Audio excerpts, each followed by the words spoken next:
और समझ भी उसमें देनी होती है। फिर बच्चे को आगे भी शिक्षा पाने के लिए स्कूल स्कूल के हवाले कर देते हैं। फिर स्वयं माता-पिता को भी शिक्षा लेना होता है। बच्चा भले ही वह स्कूल में वो 6 घंटे के लिए, 8 घंटे के लिए भेज देते हैं, लेकिन पर क्या हम क्यों ना जोड़ने देंगे, क्यों बाहर निकालेंगे? कोई भी ज़रूरत ही नहीं है हमें किसी को। हम तो चाहते हैं जितने ज़्यादा से ज़्यादा लोग जुड़ें वो अच्छा ही अच्छा है ना? ठीक है, आज संघ ने मुझे थोड़ा-सा 2 बात रखने की परमिशन दी है, तो मैं अपनी बात रखने की कोशिश करूँगा। आज मैं शिक्षा के बारे में बताऊँगा कि कौन-सी शिक्षा हमें ग्रहण करनी चाहिए, कैसे करनी चाहिए, कौन दे सकता है। और हमारे सभी महासमणों ने, चाहे भगवान बुद्ध हों या उनसे पहले के हों, और बाद में भी महासमण गुरु रविदास जी हों या गुरु नानक देव जी हों, कबीरदास जी हों, और अभी तक भी चाहे बाबा साहेब हों, सभी ने हमें अलग-अलग तरीके से वो बातें बताई गई हैं। कुल निचोड़ यही आता है कि हमें शिक्षा ही हमें ग्रहण करेगी। हमें जब तक जानकारी और ज्ञान हम नहीं प्राप्त करेंगे, हम कभी भी सफल नहीं हो सकते, आगे बढ़ने में हम असमर्थ रहेंगे। और हमारी इतनी बड़ी आबादी होने के बाद भी हम मान लो 1-2 आदमी या 10 आदमी शिक्षित हो भी जाएँगे ठीक से, और उसका मनन नहीं करेंगे, वो भी अशिक्षा के ही समान रहेगा। मनन भी करना बहुत ज़रूरी है। 2 और 2 4 तो होते हैं, लेकिन 2 और 2 4 को हमें कैसे जोड़ना है, उसके लिए भी हमें मनन करना पड़ेगा, तो तभी हम आगे बढ़ पाएँगे। तो आज मैं शिक्षा के बारे में थोड़ा-सा 2 बात बताना चाहूँगा। तो ये है कि पढ़ा कई किताबों से है अलग-अलग, थोड़ा-थोड़ा मैंने पढ़ के अपने शब्दों में भी इसे रूपांतरित किया है। शिक्षा है सही तरीके से जीवन जीना।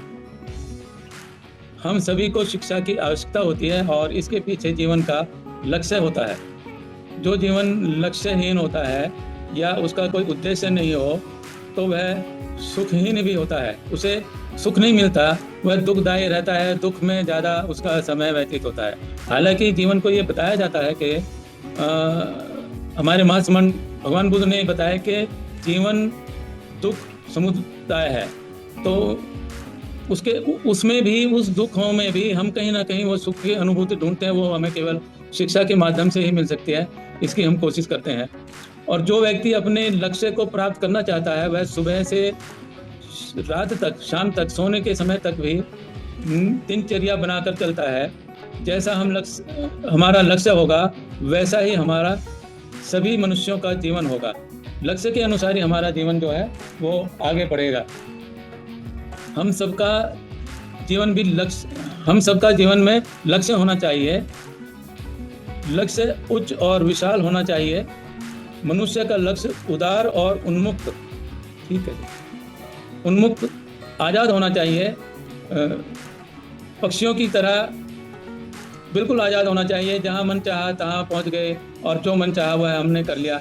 लेकिन उस करने के पीछे भी हमारी अपनी सद्कर्म होने चाहिए, अच्छे कर्म होने चाहिए। अपना भी भला हो, दूसरे का भी भला हो, ऐसे हमें कर्म करने चाहिए। यदि मनुष्य लक्ष्य को पा जाए, तो तुम्हारा जीवन, हमारा जीवन या सभी मनुष्यों का जीवन स्वयं के लिए भी लाभदायक होगा ही, साथ ही समाज के लिए भी बहुत मूल्य हो जाएगा, अर्थात उपयोगी भी होगा। उच्च लक्ष्य का मतलब यहाँ पर यह है कि भविष्य के लिए बड़ा व चुनौतीपूर्ण परिणाम तय करना होता है।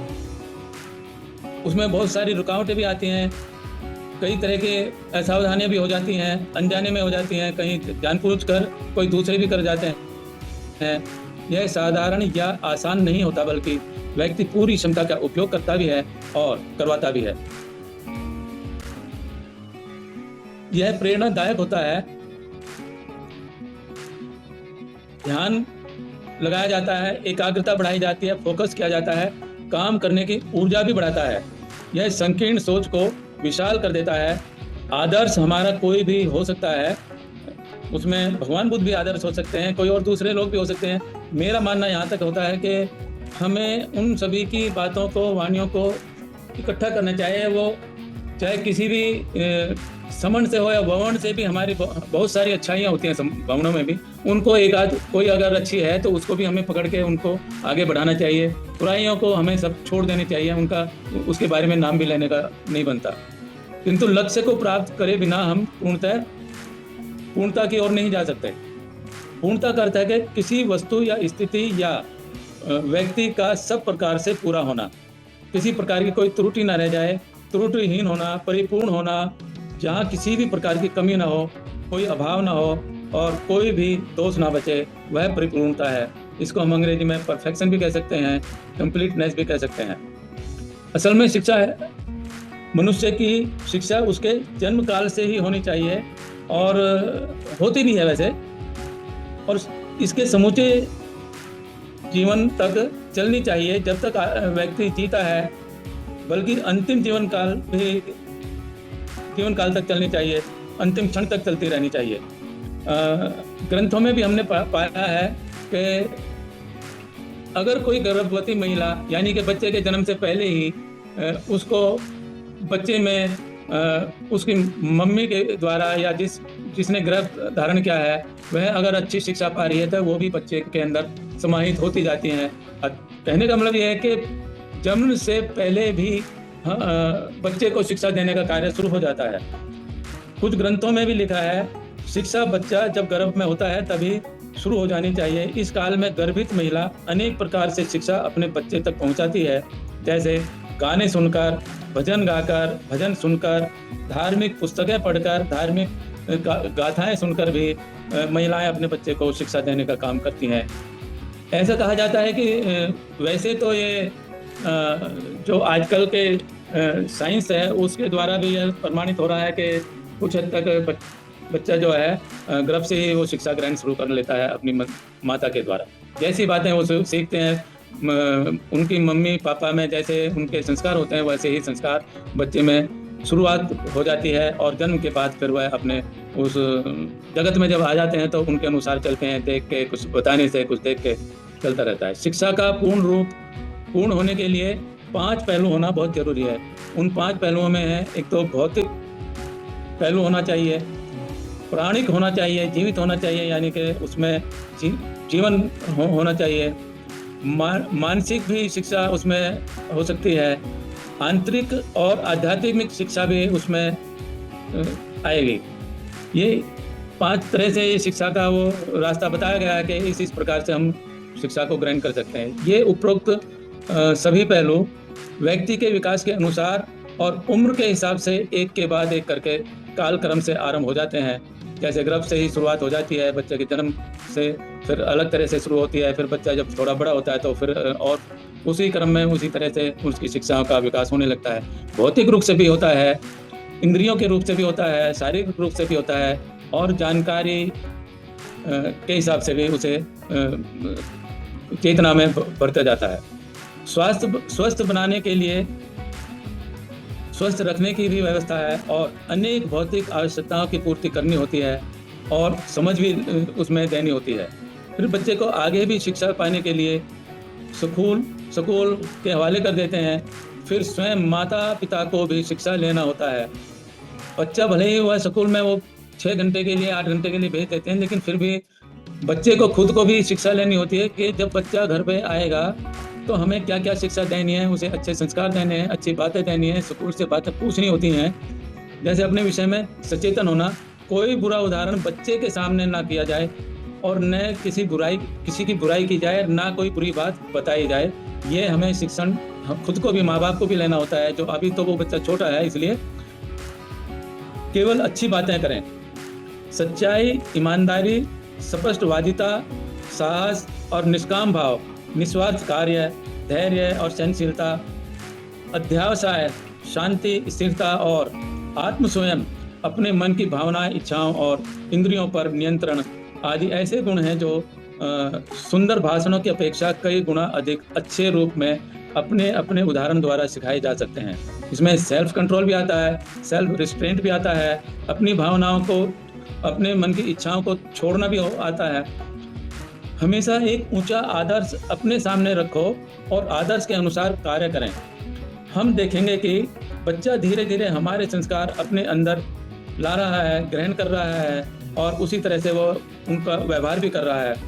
बच्चा अपने माता पिता के प्रति आदर और भक्तिभाव ला रहा है अगर उसे अच्छी शिक्षाएं मिल रही हैं पेरेंट्स के द्वारा, और माता पिता अपने ही बच्चे को देवता जैसे दिखते हैं और बच्चा माता पिता का अनुकरण करता जाता है।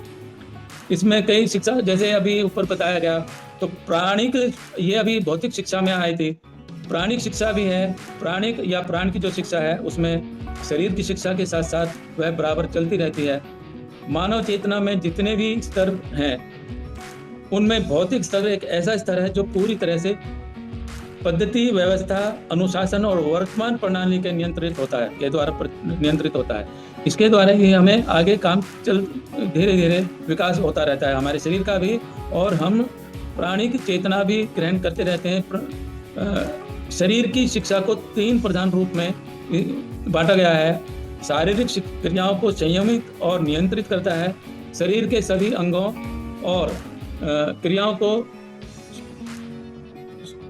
सर्वांगपूर्ण, सभी अंगों का पूर्ण विकास, प्रणालीबद्ध और सुसमंजस्य विकास करना होता है।